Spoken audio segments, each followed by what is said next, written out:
U.S. President Donald Trump is expressing optimism ahead of a summit with Chinese leader Xi Jinping later this week, where he'll be joined by more than a dozen CEOs and top executives from the U.S. I spoke with President Xi. We both look forward to the meeting. It's going to be great. We're going to be talking with President Xi about a lot of different things. I would say more than anything else will be trade. Trump arrived in China this week hoping to stabilize relations with Beijing, secure supply chain relief, and proved that his America First strategy was still working. But by the time Air Force One landed, Mark Carney had already been moving Canada in that direction for months, quietly expanding trade partnerships across Asia and preparing Canada for a world less dependent on Washington. And suddenly, Trump's China trip started looking less like a show of strength and more like a president walking into a reality he could no longer control. After years of threatening Canada with tariffs and economic pressure, Trump ultimately flew back to Beijing asking China for stability on rare earths, manufacturing, energy markets, and trade. Meanwhile, Beijing carefully controlled the optics. Billionaire CEOs and Trump family members dominated headlines, and criticism exploded across American media over what many called a deeply hypocritical trip. At the same time, Carney's strategy suddenly looked a lot smarter, because while Washington was escalating trade wars, Canada was quietly building alternatives. Before we go further, subscribe to the channel and drop a comment below. Did Trump accidentally push Canada toward independence faster than anyone expected? Because the most important part of this story is not what happened in Beijing. It is what Canada was already doing before Trump even got on the plane. President Donald Trump arrived in Beijing this week for the first U.S. presidential visit to China in nearly a decade. Officially, the summit focused on trade stabilization, critical minerals, energy cooperation, Taiwan tensions, and supply chain security. But beneath the carefully choreographed ceremonies, the reality looked very different. Trump entered the summit under growing economic pressure. American manufacturers are still struggling with rare earth shortages after Chinese export restrictions disrupted global supply chains. Some heavy rare earth prices have surged dramatically in recent months as industrial buyers scramble for supply. At the same time, inflation pressure inside the United States remains stubbornly high. Oil markets remain volatile because of Middle East tensions, and American farmers are once again looking toward China to absorb agricultural exports. In other words, after years of talking about decoupling from China, Washington suddenly needed Beijing again. And the optics did not help. Chinese state media treated the visit cautiously rather than triumphantly.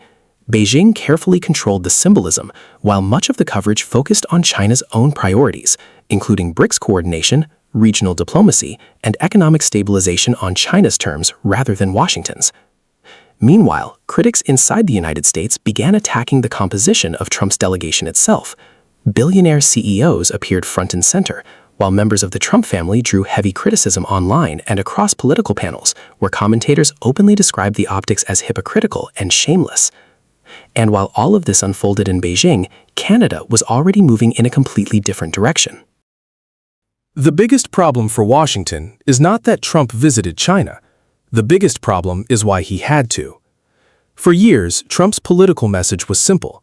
America would reduce dependence on China, punish allies that resisted Washington's trade agenda, and force manufacturing back into the United States. But reality hit harder than the slogans.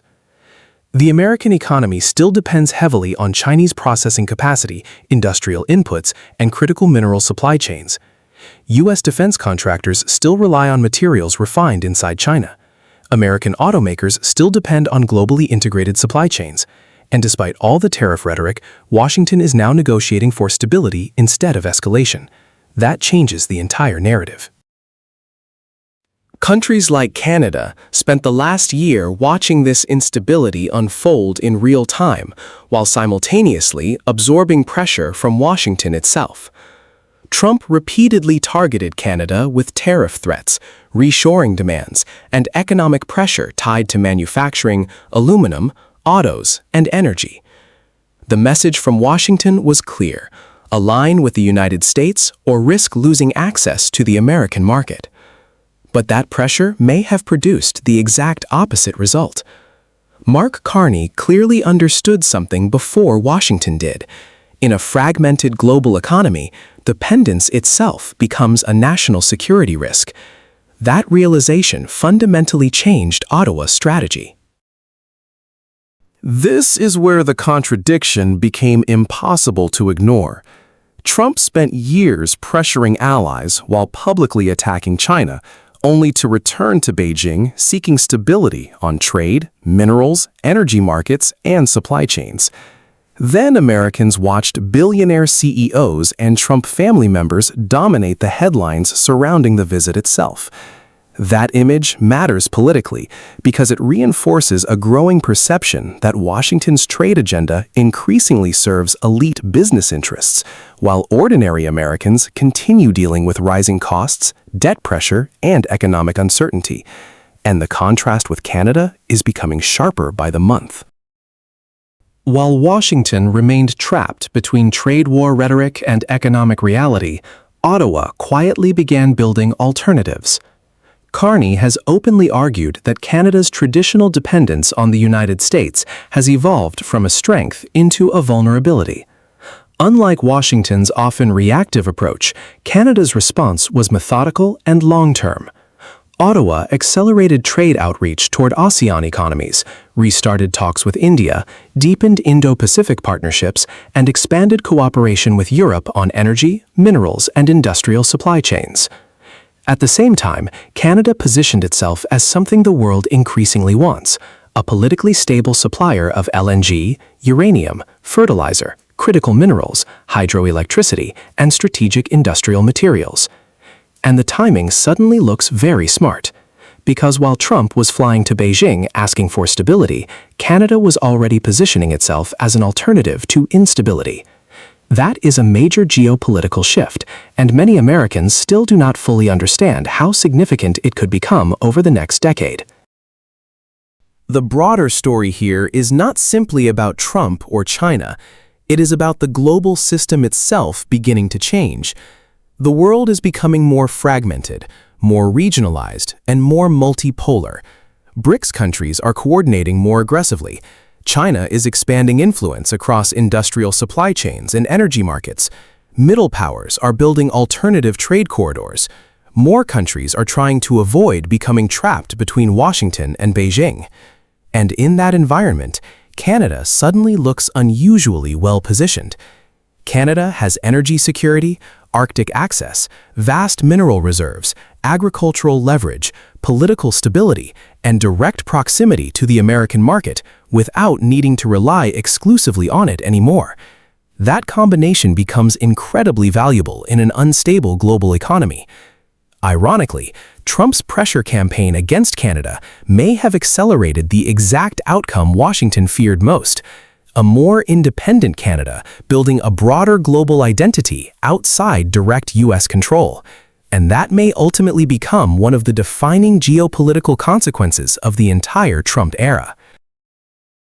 Trump went to Beijing searching for stability after years of threatening allies and promising economic independence from China. But the trip exposed something much bigger. The tariffs never removed the dependency. The supply chains never fully came home. And while Washington was still reacting to crisis after crisis, Mark Carney was already repositioning Canada for the next global economy. That may end up being the most important story of all. Because in a world where superpowers increasingly look unstable, the countries that move first, quietly, strategically, and without the political theatrics, may gain the biggest advantage in the end. Okay, we need a good deal in the right time. And what we don't need is chasing a deal or chasing a small deal that disadvantages us for the bigger deal. We're ready to sit down. We could sit down this afternoon and hammer the whole thing out over the course of the next 10 days. Mark Carney didn't just reject a small deal with Donald Trump. He shut down the entire strategy behind it. Because once Canada refused to play by Washington's rules, the negotiation stopped being about pressure and started becoming a standoff Trump can no longer control. As of April 2026, trade tensions between Canada and the United States are escalating ahead of the scheduled CUSMA review, the agreement that governs more than $1 trillion in annual trade across North America. President Donald Trump, now in his second term, is pushing for a fast-moving renegotiation built around tariffs, sectoral leverage, and early concessions. The U.S. position has become increasingly clear. Canada is expected to make concessions up front in key areas, such as industrial policy, digital taxation, and strategic sectors, before meaningful negotiations even begin. This approach is widely described as pay-to-play, where access to talks is conditional on giving ground first. Canada has already tested that approach. Early in Carney's tenure, Ottawa removed its planned digital services tax targeting major U.S. tech firms, a move framed as goodwill. Instead of stabilizing relations, it triggered further demands from Washington. This time, the response is different. Carney has publicly refused to chase any partial or rushed deal. His position is direct. Canada will negotiate, but only on terms that protect long-term national interests, not short-term political timelines. That decision has shifted the entire trajectory of the negotiation. The core of Trump's strategy is not tariffs alone, it is sequencing. Apply pressure, extract concessions, then formalize a deal that locks those gains in place. This model works when the other side believes delay is more costly than compromise. Canada no longer accepts that premise. Carney's refusal to engage in a pay-to-play structure is not simply a negotiating tactic, but a rejection of the entire framework. Conceding early, especially in sectors tied to long-term economic capacity, would weaken Canada's position across every subsequent phase of negotiation. In industries like autos, steel, and energy, where cross-border integration is complex and capital-intensive, early concessions can translate into long-term structural disadvantages worth tens of billions of dollars over time. By stepping away from that model, Canada is not slowing negotiations, it is resetting them. The decision to remove the digital services tax provides a clear case study. That policy was designed to capture revenue from large multinational tech firms operating in Canada, with potential annual value in the hundreds of millions of dollars. Its removal was framed as a signal of cooperation. The response from Washington was not stabilization, it was escalation. Additional tariff threats followed, along with broader demands across other sectors. The lesson is straightforward. In a pressure-driven framework, concessions are not endpoints. They are starting points for further demands. Carney's current stance reflects that lesson. There is no longer an expectation that goodwill will produce reciprocity. Instead, there is an assumption that unilateral concessions increase exposure without reducing pressure. The United States continues to operate from the position that Canada depends on access to the U.S. market. That remains partially true, with a majority of Canadian exports still flowing south. But dependency in this relationship runs both ways, and in some sectors, it runs deeper on the U.S. side. Canada supplies a significant share of U.S. crude oil imports, with American refineries built specifically to process that grade. Substituting those inputs would require costly adjustments or reliance on less stable global suppliers. In manufacturing, particularly autos and aerospace, components move across the border multiple times during production. Disrupting that system increases costs, reduces efficiency, and weakens competitiveness. The scale of integration means that aggressive decoupling is not a clean policy shift, it is an economic shock.